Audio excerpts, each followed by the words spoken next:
بہت اہم بات ہے کہ قریش ہیں کون، ٹھیک ہے. تو قریش جو ہے ایک بڑا قبیلہ تھا، ٹھیک ہے. تو عربی زبان میں قارش کا مطلب ہوتا ہے جمع کرنا. تو قریش جو ہے ان میں بنو قصی آ جاتے ہیں، بنو قصی میں پھر آگے بنو ہاشم ہے اور بنو امیہ بھی ہیں بالکل قصی کی اولاد میں. پھر قریش میں بنو زہرہ آ جاتے ہیں. بنو زہرہ میں اللہ کے رسول صلی اللہ علیہ وسلم کی جو والدہ محترمہ ہے، ٹھیک ہے، حضرت آمنہ.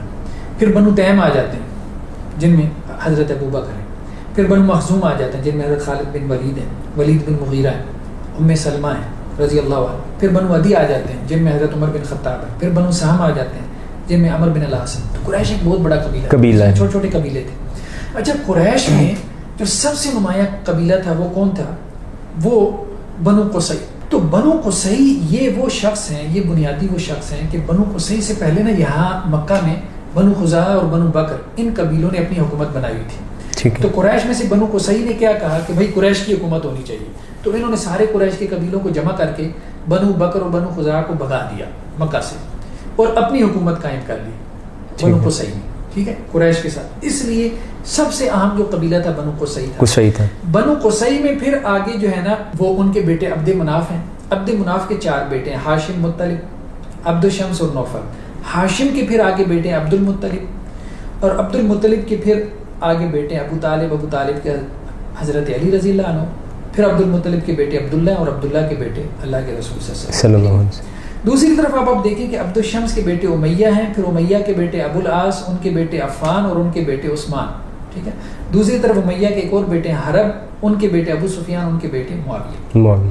اصل میں اب آپ دیکھیں تو یہاں یہ شجرہ میں نے آپ کے سامنے جو کھولا ہوا جی، اس شجرے میں اب آپ دیکھیں تو کتنی قریبی رشتہ داری ہے.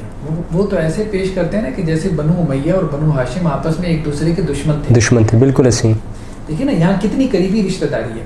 اللہ کے رسول صلی اللہ علیہ وسلم کے جو دادا ہیں عبد المطلب، وہ اور امیہ جن کو بنو امیہ کہتے ہیں نا، وہ سب امیہ کی اولاد ہے نا. بالکل. تو رسول اللہ علیہ وسلم کے دادا کے جو ہے وہ چچا زاد بھائی ہیں، بالکل کزن ہے امیہ، دادا کا کزن. اب دادا کو بہت دور کی نسل تو نہیں نا، بالکل ایسے، ٹھیک ہے نا، بہت قریبی نسل ہے نا.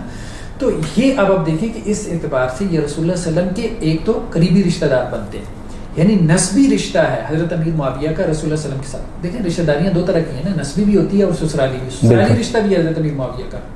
کس اعتبار سے کہ ان کی جو بہن ہے، ٹھیک ہے، تو وہ ام حبیبہ جو ہے وہ اللہ کے رسول صلی اللہ علیہ وسلم کی جو ہے وہ کیا ہیں، زوجہ محترمہ. بالکل. اب کہنے کا مقصد یہ ہے کہ یہاں پہ اب آپ دیکھیں ایک اور بات آپ دیکھ رہے ہیں کہ حضرت عثمان اور حضرت امیر معاویہ آپس میں کیا ہیں، کزنز ہیں. بنو قصی جو ہے نا، ان میں چونکہ جب انہوں نے مکہ کی حکومت حاصل کر لی تو اب ان کی اولاد میں جو مختلف ڈپارٹمنٹس ہوتے ہیں نا ریاست کے، جیسے آج بھی، تو وہ ڈپارٹمنٹ جو ہے وہ ریاست کے وہ حکومت کے تقسیم ہو گئے. بنو ہاشم کے پاس آیا حاجیوں کو پانی پلانا. جی آپ کو تفصیل سیرت جو ہے ابن ہشام میں مل جائے گی، سیرت کے پرائمری سورسز میں. تو بنو ہاشم جو ہے وہ حاجیوں کو پانی پلاتے تھے، اس لیے ان کے اندر نرمی، ہمدردی، تقویٰ، پرہیزگاری، یہ چیز بنو ہاشم میں آپ کو خدمت خلق بہت زیادہ ملے گی. ٹھیک. اچھا دوسری طرف جو اور تھے یہ جیسے بنو عبد الدار، یہ اس طرف چلے گئے کہ جو ندوہ تھی، جو پارلیمنٹ تھی، شورا تھی، وہ ان کے پاس آ گئی، وہ ڈپارٹمنٹ جی، یہ کیبنٹ جسے ہم کہہ سکتے ہیں.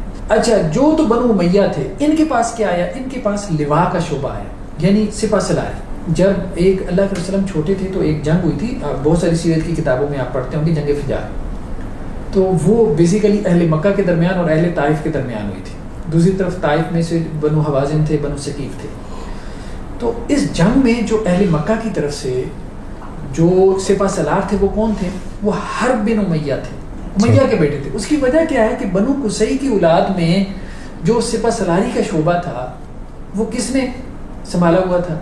وہ بنو امیہ نے سنبھالا ہوا تھا.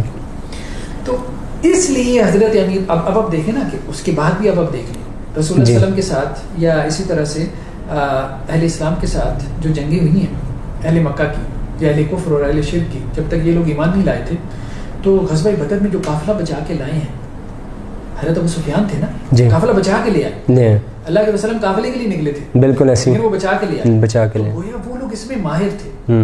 جدی پشتی ان کے ہاں وہ ڈپارٹمنٹ ان کے پاس چلا رہا تھا. یعنی یہ جیسے اب دیکھیں نا کہ آرمی کے اندر مختلف قسم کی کورس ہوتی ہیں، یہ وہ ہیں جو فرنٹ پہ لڑنے والے ہیں، یہ میڈیکل کور والے ہیں، اب ظاہر بات میڈیکل کور والے کی وہ حیثیت تو نہیں ہے جو آرٹلری والوں کی ہے, ٹھیک ہے, تو خانے والوں کی ہے. تو یہی معاملہ ہے ان کا, ان کے پاس وہ ڈپارٹمنٹ تھا. اسی طرح ابو سفیان کو اب آپ دیکھیں, احد میں یہ سپہ سالار تھے, بالکل ٹھیک ہے, مشرکین مکہ کی طرف سے. پھر اس کے علاوہ اب آپ دیکھ رہے ہیں کہ جی اللہ کے رسول صلی اللہ علیہ وسلم جب فتح مکہ ہو تو آپ نے کہا کہ جو ابو سفیان کے گھر میں داخل ہو جائے وہ اس کو پناہ مل جائے گی, اس کو پناہ. تو یہ ان کو اعزاز اللہ کے رسول نے بخشا ہے. تو گویا یہ جو جسے کہتے ہیں نا جنگ و جدال, یہ ان کی رگ رگ میں سمایا ہوا تھا, کیونکہ یہ سب ایک ہی تھے نا, بنو ہاشم اور اسی طرح سے بنو امیہ, یہ سب تو بنو قصی کی اولاد میں سے ہیں نا. تو ایک ہی مکہ کی ریاست ہے, ایک سٹی اسٹیٹ ہے, اس کے مختلف ڈپارٹمنٹس ہیں جو کہ تقسیم ہوئی. اس اعتبار سے حضرت امیر معاویہ رضی اللہ عنہ نے یہ بات کہی تھی کہ ہم زیادہ حقدار ہیں. یہ ایسی ہے نا جیسے اب آپ دیکھیں کہ کسی کو آپ نے پاکستان کا پرائم منسٹر لگانا ہے, تو اب کیا آپ سب سے متقی آدمی ڈھونڈیں گے جو بہت عزت گزار ہو, سارا دن روزہ رکھتا ہو, کہ ہم نے اس کو پرائم منسٹر بنانا ہے, یا آپ یہ دیکھیں گے کہ جس کے اندر کوئی سیاسی سود بوجھ زیادہ ہو, ٹھیک ہے نا. ایسا تو نہیں ہوگا نا کہ آپ کہیں کہ جی پاکستان کا جو سب سے متقی شیخ الحدیث ہے اس کو ہم پرائم منسٹر بنا دیں, اپنا نقصان کریں گے نا, بالکل, ٹھیک ہے. تو یہ دونوں جو ہے وہ چیزیں فرق ہیں. اس لیے حضرت امیر معاویہ رضی اللہ عنہ نے کہا تھا کہ ان صحابہ کو اگر آپ دیکھیں نا دینداری کے اعتبار سے تو مجھ سے بہت آگے کھڑے ہیں, لیکن آپ دنیا داری کی بات کریں, سیاست کی بات کریں, حکومت کی بات کریں, تو جدید پشتی یہ ڈپارٹمنٹ ہمارے پاس چلا رہا ہے, زیادہ حقدار ہے. اس اعتبار سے وہ یہ کہنے میں حق بجانب تھے. میں نے آپ نے اگر اپنی گاڑی کا ڈرائیور رکھنا ہو تو سب سے پہلے کیا دیکھیں گے, اس کو ڈرائیونگ آنی چاہیے. یہ تو نہیں دیکھیں گے کہ یہ متقی زیادہ, پرہیزگار زیادہ ہے. مطلب ایک طرف ایک آدمی تہجد گزار ہے, ٹھیک ہے, دوسری طرف ایک آدمی کو ڈرائیونگ اچھی آتی ہے, تو ہم کس کو ڈرائیور رکھیں گے؟ جس کو ڈرائیونگ اچھی آتی ہے, ظاہر سی بات ہے, بالکل. تو یہی معاملہ تھا. حضرت امیر معاویہ اس چیز کو سمجھتے تھے, وہ کہتے تھے کہ بھائی یہ جو سیاست ہے نا, یہ جو حکومتی انتظام اور انصرام ہے, یہ ضروری نہیں کہ دیندار کو بھی اس کا کوئی تجربہ ہو. تو وہ لوگ بنو ہاشم ہم سے دینداری میں بہت آگے ہیں. باقی یہ کہ حضرت علی رضی اللہ عنہ کو وہ پرسنلی سمجھتے تھے, کیونکہ حضرت علی ظاہری بات ہے کہ جنگ و حرب میں ان کا ایک خاص ایکسپیرینس ہے, بالکل, ان کو وہ اپنے سے بہتر سمجھتے تھے. لیکن باقی صحابہ کے بارے میں ان کا کہنا ہے, یہ خیال یہ تھا کہ ہم ان سے دنیا داری میں بہتر ہیں, تو اس لیے انہوں نے یہ بات جو ہے وہ کہی ہے. ٹھیک ہے. تو ڈاکٹر صاحب یہ بتائیے کہ حضرت عثمان رضی اللہ تعالیٰ عنہ کے بعد خلافت کا اصل حقدار کون تھا؟ جی انشاءاللہ سے ہم اس پہ نیکسٹ